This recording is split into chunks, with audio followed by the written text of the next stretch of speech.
Ki Hajar Dewantara atau Raden Mas Suwardi Surjaningrat adalah aktivis pergerakan kemerdekaan Indonesia, kolumnis, politisi, dan pelopor pendidikan bagi kaum pribumi Indonesia dari zaman penjajahan Belanda. Ia adalah pendiri perguruan Taman Siswa, suatu lembaga pendidikan yang memberikan kesempatan bagi para pribumi untuk bisa memperoleh hak pendidikan seperti halnya para priyayi maupun orang-orang Belanda. Tanggal kelahirannya sekarang diperingati di Indonesia sebagai Hari Pendidikan Nasional.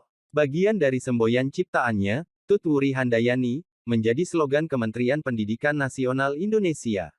Namanya diabadikan sebagai salah sebuah nama kapal perang Indonesia, Ki Hajar Dewantara. Potret dirinya diabadikan pada uang kertas pecahan Rp20.000 tahun edisi 1998. Ia dikukuhkan sebagai pahlawan nasional yang kedua oleh Presiden RI. Soekarno, pada tanggal 28 November tahun 1959, Surat Keputusan Presiden Republik Indonesia No. 305 tahun 1959, tanggal 28 November tahun 1959. Masa muda dan awal karir. Suwardi saat muda. Suwardi berasal dari lingkungan keluarga Kadipaten Pakualaman, putra dari GPH Surjaningrat, dan cucu dari Pakualam III. Ia menamatkan pendidikan dasar di ELS, Sekolah Dasar Eropa, Belanda. Kemudian sempat melanjut ke Stovia, Sekolah Dokter Bumi Putera, tetapi tidak sampai tamat karena sakit. Kemudian ia bekerja sebagai penulis dan wartawan di beberapa surat kabar, antara lain, Sediotomo, Miden Java, The Express, Utusan Hindia, KOM Muda, Cahaja Timur, dan Pusara. Pada masanya, ia tergolong penulis handal. Tulisan-tulisannya komunikatif dan tajam dengan semangat anti-kolonial. Aktivitas pergerakan. Selain ulet sebagai seorang wartawan muda, ia juga aktif dalam organisasi sosial dan politik. Sejak berdirinya Budi Utomo, BO, tahun 1908, ia aktif di seksi propaganda untuk menyosialisasikan dan menggugah kesadaran masyarakat Indonesia, terutama Jawa pada waktu itu mengenai pentingnya persatuan dan kesatuan dalam berbangsa dan bernegara. Kongres pertama BODI Yogyakarta juga diorganisasi olehnya. Suwardi muda juga menjadi anggota organisasi Insulinde, suatu organisasi multietnik yang didominasi kaum Indo yang memperjuangkan pemerintahan sendiri di Hindia Belanda, atas pengaruh Ernest Dowes Dekker, DD. Ketika kemudian Dede mendirikan Indische Partij, Suwardi diajaknya pula. Sewaktu pemerintah Hindia Belanda berniat mengumpulkan sumbangan dari warga, termasuk pribumi, untuk perayaan kemerdekaan Belanda dari Prancis pada tahun 1913, timbul reaksi kritis dari kalangan nasionalis, termasuk Suwardi. Ia kemudian menulis Een for Allen maar ook Allen for Een, atau, satu untuk semua, tetapi semua untuk satu juga. Namun kolom KHD yang paling terkenal adalah, Seandainya Aku Seorang Belanda, judul asli, Als ik een Nederlander was, dimuat dalam surat kabar The Express pimpinan DD, tanggal 13 Juli tahun 1913. Isi artikel ini terasa pedas sekali di kalangan pejabat Hindia Belanda. Kutipan tulisan tersebut antara lain sebagai berikut. Sekiranya aku seorang Belanda, aku tidak akan menyelenggarakan pesta-pesta kemerdekaan di negeri yang telah kita rampas sendiri kemerdekaannya. Sejajar dengan jalan pikiran itu, bukan saja tidak adil, tetapi juga tidak pantas untuk menyuruh si Inlander memberikan sumbangan untuk dana perayaan itu. Ide untuk penyelenggaraan perayaan itu saja sudah menghina mereka, dan sekarang kita keruk pula kantongnya. Ayo teruskan saja penghinaan lahir dan batin itu. Kalau aku seorang Belanda, hal yang terutama menyinggung perasaanku dan kawan-kawan sebangsaku ialah kenyataan bahwa Inlander diharuskan ikut mengongkosi suatu kegiatan yang tidak ada kepentingan sedikit pun baginya.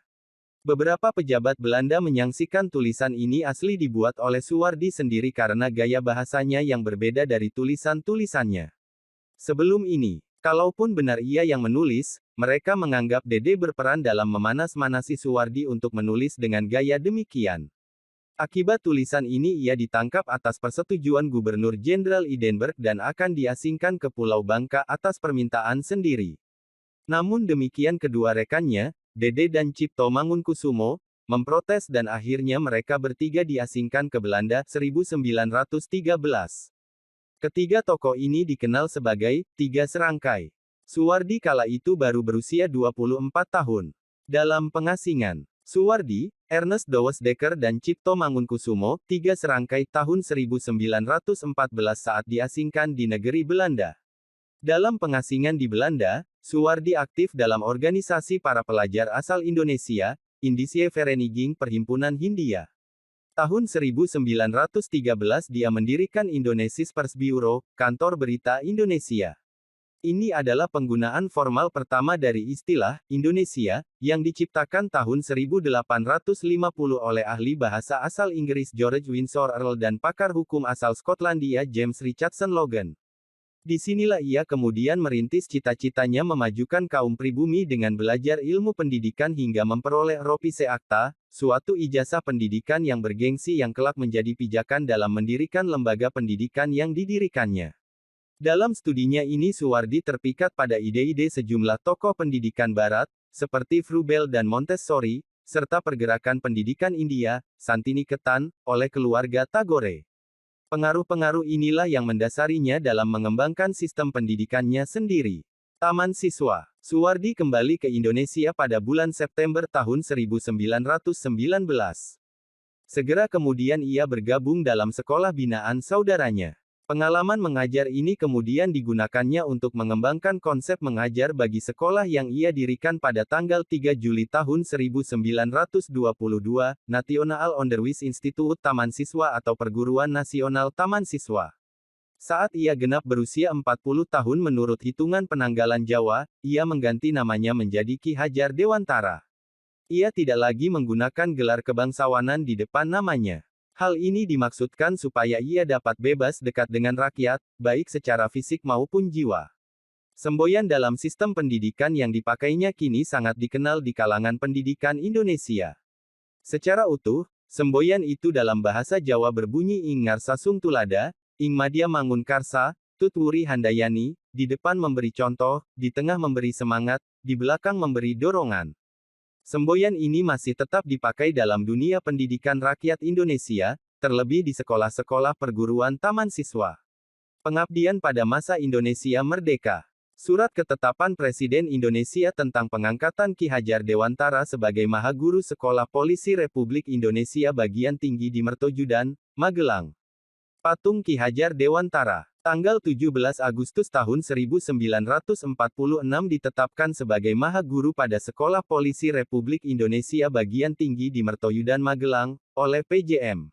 Presiden Republik Indonesia. Dalam Kabinet Pertama Republik Indonesia, KHD diangkat menjadi Menteri Pengajaran Indonesia, posnya disebut sebagai Menteri Pendidikan, Pengajaran dan Kebudayaan, yang pertama. Pada tahun 1957 ia mendapat gelar Doktor Kehormatan, Dr. Honoris Causa, Dr. H.C., dari Universitas Tertua Indonesia, Universitas Gadjah Mada. Atas jasa-jasanya dalam merintis pendidikan umum, ia dinyatakan sebagai Bapak Pendidikan Nasional Indonesia dan hari kelahirannya dijadikan Hari Pendidikan Nasional, Surat Keputusan Presiden RI Nomor 305 Tahun 1959, tanggal 28 November tahun 1959. Ia meninggal dunia di Yogyakarta tanggal 26 April tahun 1959 dan dimakamkan di Taman Wijaya Brata.